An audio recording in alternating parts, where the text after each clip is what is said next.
Est-ce que la Torah vient écraser l'homme ou le faire grandir? Est-ce que la parole de Dieu nous met face à une exigence impossible ou au contraire, est-ce qu'elle nous aide à nous construire? C'est peut-être ça le sujet du livre de Devarim. Parce que Devarim est un livre très particulier. Tout le livre de Devarim, c'est un long discours de Moshe Rabbeinu au Bnei Israël juste avant qu'il rentre en Eretz Israël. Et c'est très différent des 4 livres précédents de la Torah, où le sujet principal était la parole de Dieu adressée à l'homme. Dans ce livre, pas une fois n'apparaîtra le fameux passouk « Vaïdaber Hachem el Moshe les morts » et Dieu parla à Moshe en disant « Ici, c'est directement Moshe qui parle au peuple. » Alors pourquoi la Torah change-t-elle ici son mode d'expression? Justement pour répondre à cette question. Comment est-ce que la parole de Dieu ne vient pas m'écraser, mais au contraire, m'aider à m'exprimer? Et en fait, c'est à cela que nous guide ce long discours de Moshe. Et pour cela, il va utiliser 2 axes qui, a priori, semblent s'opposer. D'un côté, le reproche, et de l'autre, la responsabilité. Au début de la paracha, Moshe rappelle de manière cachée les fautes des Bnei Israël. Comme le précise Rashi, tous les lieux mentionnés dans les premiers versets renvoient en réalité aux différentes fautes du peuple. Ces reproches ne viennent pas accabler Am Israël. Au contraire, ils viennent le renforcer. Parce que le reproche, lorsqu'il est formulé avec confiance et bienveillance, peut nous offrir un véritable cadeau, l'opportunité de changer. Il nous libère du besoin de paraître parfait pour pouvoir réellement s'améliorer. Mais tout de suite après, Moshe va aborder 3 sujets. Vous devez nommer des juges, conquérir la terre et vous préparer à la guerre.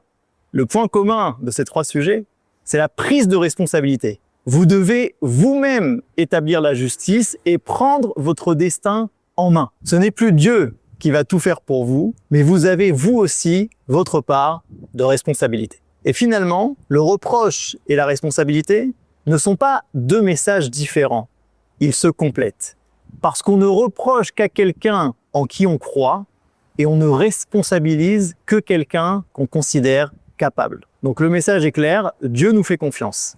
Si nous assumons cette confiance, si nous gardons à la fois la capacité de voir nos failles et de nous remettre en question, mais associée à la certitude que nous sommes capables d'exprimer le message de la Torah, alors cette parole ne nous efface pas, mais elle devient nourrissante, elle nous aide justement à nous construire, comme cette pluie qui permet à la plante de grandir et de révéler son potentiel caché.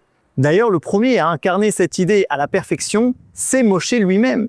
Lui qui, la première fois que Dieu s'adresse à lui pour lui dire « Va parler à Pharaon et dis-lui de faire sortir mon peuple d'Égypte », il répond « Lo ish devarim anochi » « Je ne suis pas un homme de parole ». Ce même Moshe, 40 ans plus tard, deviendra le ish de tout le Sefer Devarim, le livre des paroles. Il deviendra l'homme de parole par excellence. C'est justement en recevant la Torah qu'il va se découvrir lui-même.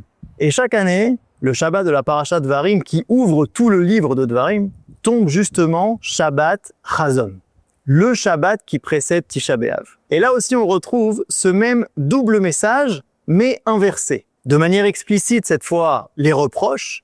La Haftara, qui commence par le mot Chazon, est pleine de reproches envers Am Israël pour les fautes qui ont conduit à la destruction du temple. Mais de manière cachée, le Midrash nous dit, c'est justement ce Shabbat que l'on peut entrevoir le Chazon, la vision, l'idéal de ce que nous sommes réellement. Donc cette fois-ci, les reproches sont explicites pour conduire à une véritable remise en question des conséquences de nos actes juste avant Tisha B'Av, mais en filigrane apparaît une confiance inconditionnelle dans ce que nous sommes profondément et donc une responsabilisation à le devenir.